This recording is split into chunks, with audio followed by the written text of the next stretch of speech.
ಗುರುಭ್ಯೋ ನಮಃ. ಕೆಲವು ದಿನಗಳ ಹಿಂದೆ ಎಡಪಂಥೀಯರೋ ಬಲಪಂಥೀಯರೋ ಯಾವುದೋ ಒಂದು ಪಂಥದವರು ಒಂದು ಮಾತನ್ನು ಹೇಳಿದರು. ಅವರು ಮಾತನಾಡುವಾಗ ಹೇಳಿದರು, ಹಿಂದೂ ಧರ್ಮ ಅಂತಕ್ಕಂಥದ್ದು 1200 ವರ್ಷಗಳ ಈಚೆಗೆ ಪ್ರಾರಂಭ ಆಯಿತು. ಅದನ್ನು ಆದ್ಯ ಶಂಕರಾಚಾರ್ಯರು, ರಾಮಾನುಚಾರ್ಯರು ಅದರ ಪ್ರವರ್ತಕರು ಅಂತ ಹೇಳಿದರು. ನನಗೆ ಅವರ ಮಾತಿನಲ್ಲಿ ಕೆಲವು ಜಿಜ್ಞಾಸೆಗಳು ಹುಟ್ಕೊಂಡರು. ನಾನು ಯಾವುದನ್ನು ಒಪ್ಕೊಳ್ತಕ್ಕಂಥ, ಕೇಳಿದ ತಕ್ಷಣ ಒಪ್ಕೊಳ್ತಕ್ಕಂಥ ವ್ಯಕ್ತಿಯಲ್ಲ, ಅಥವಾ ಯಾವುದನ್ನು ಒಂದೇ ಸಲಕ್ಕೆ ನಿರ್ಧಾರ ಮಾಡ್ತಕ್ಕಂಥವನಲ್ಲ. ಅದಕ್ಕಾಗಿ ನಾನು ಕೆಲವು ಗ್ರಂಥಗಳನ್ನು ಅಭ್ಯಾಸ ಮಾಡೋಕ್ಕೆ ಶುರು ಮಾಡಿದೆ. ಬರೀ ಓದೋಕ್ಕಲ್ಲ, ಅಭ್ಯಾಸ ಮಾಡೋಕ್ಕೆ. ಆಗ ತ್ರಿಮತ ಏಕೈಕ ಗುರು ಅನ್ನಿಸ್ಕೊಂಡಿರ್ತಕ್ಕಂಥ ಶ್ರೀ ಆಚಾರ್ಯ ಪ್ರಬೋಧಾನಂದ ಯೋಗೀಶ್ವರರ ಪುಸ್ತಕವನ್ನು ನಾನು ಓದಿದೆ. ಅಂಥ ಹಲವು ಪುಸ್ತಕಗಳನ್ನು ನಾನು ಅಭ್ಯಾಸ ಮಾಡಿದ್ದೆ. ಅಂಥದ್ರಲ್ಲಿ ಈ ಗುರುಗಳ ಪುಸ್ತಕ ನನಗೆ ತುಂಬ ಉಪಯುಕ್ತ ಅನ್ನಿಸ್ತು. ಹಿಂದೂ ಧರ್ಮ ಯಾವತ್ತೂ ಸಹ ನಶಿಸಿ ಹೋಗೋದಿಲ್ಲ. ಕೆಲವು ಸಲ ಹಾನಿಗೆ ಒಳಗಾಗ್ತದೆ, ಆಕ್ರಮಣಗಳಿಗೆ ಒಳಗಾಗ್ತದೆ. ಪ್ರತಿ 200 ವರ್ಷಕ್ಕೊಂದು ಸಲ ಈ ಥರದ ಆಘಾತವನ್ನು ಅದು ಹೊಂದುತ್ತದೆ, ಮತ್ತು ಪುನಶ್ಚೇತನಗೊಂಡು ಈ ಜಗತ್ತಿನಲ್ಲಿ ಪ್ರಜ್ವಲಿಸ್ತದೆ ಅಂತಕ್ಕಂಥದ್ದನ್ನು ಶ್ರೀಕೃಷ್ಣ ಪರಮಾತ್ಮ ಭಗವದ್ಗೀತೆಯಲ್ಲಿ ಹೇಳ್ತಾರೆ. ಅಂದರೆ ಶ್ರೀಕೃಷ್ಣ ಪರಮಾತ್ಮ ಹಿಂದೂ ಅಂತಕ್ಕಂಥ ಪದವನ್ನು ಆ ದಿನವೇ ಹೇಳಿದ್ರಿಂದ, ಅದೇಗೆ ಶ್ರೀಕೃಷ್ಣ ಇದ್ದಿದ್ದ ಕಾಲ ಯಾವುದು, ಶಂಕರಾಚಾರ್ಯರು ಇದ್ದಿದ್ದ ಕಾಲ ಯಾವುದು, ಅದನ್ನು ನಾನು ಒಪ್ಕೊಳ್ಳೋದಕ್ಕೆ ಸಿದ್ಧನಿಲ್ಲ. ಹಿಂದೂ ಧರ್ಮ ಮೊದಲೇ ಇತ್ತು. ನನಗೆ ಆ ರೀತಿ ತಿಳಿಸ್ತಂಥವರು ಮೊದಲು ಯಾವ ಧರ್ಮನೂ ಇರಲಿಲ್ಲ. ಅಲೆಕ್ಸಾಂಡರ್ ಬಂದು ಇಲ್ಲಿ ವಾಸ ಮಾಡ್ತಕ್ಕಂಥ ಜನಗಳನ್ನು ಹಿಂದೂಗಳು ಅಂತ ಕರೆದ ಅಷ್ಟೇ ಅಂತಕ್ಕಂಥ ವಾದ ಅವ್ರದ್ದು. ಅದೇನಾದರೂ ಇರಲಿ, ನನಗೆ ಸಿಕ್ಕದಂಥ ಜ್ಞಾನ, ಈ ಪುಸ್ತಕಗಳನ್ನು ಓದಿ ಸಿಕ್ಕದಂಥ ಜ್ಞಾನವನ್ನು ನಾನು ವಿವರಿಸೋದಕ್ಕೆ ಶುರು ಮಾಡಿದೆ.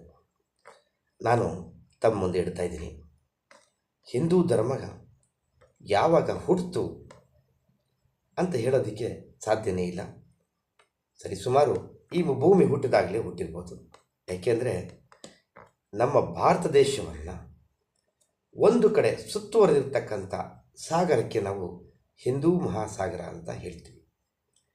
ಆದರೆ ಇಲ್ಲಿ ಈ ಪದ ಹೇಗೆ ಹುಡ್ತು, ಅಲೆಕ್ಸಾಂಡರ್ ಬಂದ ಮೇಲೆ ಹುಡ್ತಾ, ಮೊದಲು ಈ ಧರ್ಮಕ್ಕೆ ಸನಾತನ ಧರ್ಮ ಅಂತ ಹೆಸರಿತ್ತ ಅಂತಕ್ಕಂಥದ್ದ ಜಿಜ್ಞಾಸೆ ಒಂಥರ. ಇಲ್ಲ, ಹಿಂದೂ ಅಲ್ಲ. ಹಿಂದೂ ಅನ್ನೋದು ಅಲೆಕ್ಸಾಂಡರ್ ಅಥವಾ ಪರಕೀಯರು ಇಟ್ಟಂಥ ಹೆಸರೇ ಅದು. ಹಿಂದೂ ಅಂದರೆ, ಹಿಂದೂ ಅಂದ್ರೇನು? ಚಂದ್ರ, ಅರ್ಧಚಂದ್ರ.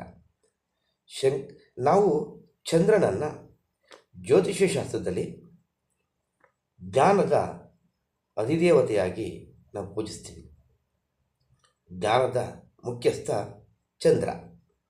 ಆ ಚಂದ್ರ ಶಂಕರನ ತಲೆಯ ಮೇಲೆ ಅರ್ಧಚಂದ್ರಾಕಾರವಾಗಿದ್ದಾನೆ. ಅಂಥ ಚಂದ್ರನನ್ನು, ಅವನ ಜೊತೆ ನಕ್ಷತ್ರ ಇರಲೇಬೇಕಲ್ಲ.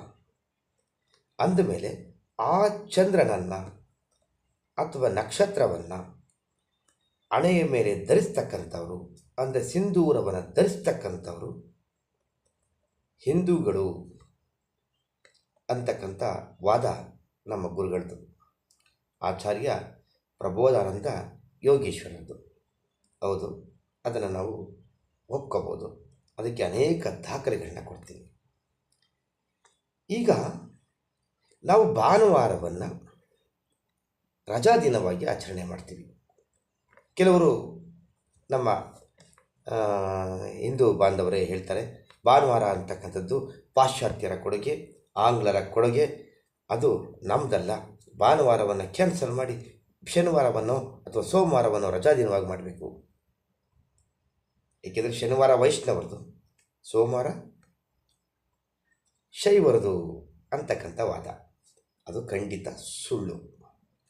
ಭಾನುವಾರ ಅಂದರೆ ಆದಿತ್ಯವಾರ ಪುರಾಣ ಕಾಲದಿಂದಲೇ, ಕೃತಾಯುಗ ಕಾಲದಿಂದಲೇ ರಜೆ ದಿನವಾಗಿ ಆಗಿತ್ತು. ಮಹಾಭಾರತ ಯುದ್ಧದ ಸಂದರ್ಭದಲ್ಲೂ ಸಹ ಭಾನುವಾರದ ದಿನ ಕುರುಕ್ಷೇತ್ರ ಯುದ್ಧವನ್ನು ಮಾಡಬಾರ್ದು, ರಜೆ ಇರಬೇಕು ಅಂತಕ್ಕಂಥ ಕೆಲವು ಮಾತುಗಳು ಆದಿ ಪುರಾಣಗಳಲ್ಲಿ, ಆದಿ ಮಹಾಕಾವ್ಯಗಳಲ್ಲಿ ಉಲ್ಲೇಖ ಆಗಿರ್ತಕ್ಕಂಥದ್ದನ್ನ ನಮ್ಮ ಗುರುಗಳು ಹೇಳ್ತಾರೆ.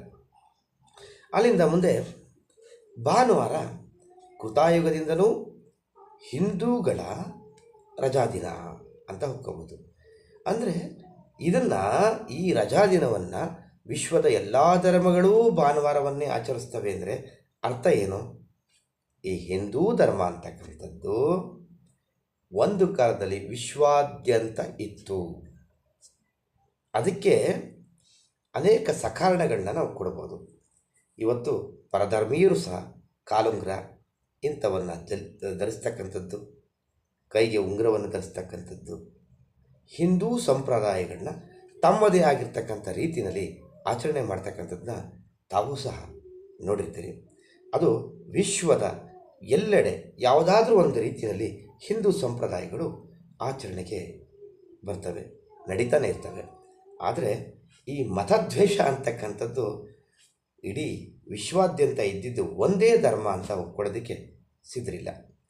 ನೀವು ನೋಡ್ಬೋದು, ನಾವು ಉಪಯೋಗಿಸ್ತಕ್ಕಂಥ, ಹಿಂದೂ ಧರ್ಮದಲ್ಲಿ ಉಪಯೋಗಿಸ್ತಕ್ಕಂಥ ಸ್ವಸ್ತಿಕ್ ಚಿಹ್ನೆ ವಿಶ್ವದ ಎಲ್ಲ ದೇಶಗಳಲ್ಲೂ, ಎಲ್ಲ ಧರ್ಮಗಳಲ್ಲೂ ಒಂದಲ್ಲ ಒಂದು ರೀತಿಯಲ್ಲಿ ಅದು ಉಪಯೋಗಕ್ಕೆ ಬರ್ತಾ ಇದೆ. ಸ್ವಸ್ತಿಕ್ ಅಂತಕ್ಕಂಥದ್ದು ರೋಮ್, ಗ್ರೀಸ್, ಯಾವುದೇ ಒಂದು ಧರ್ಮ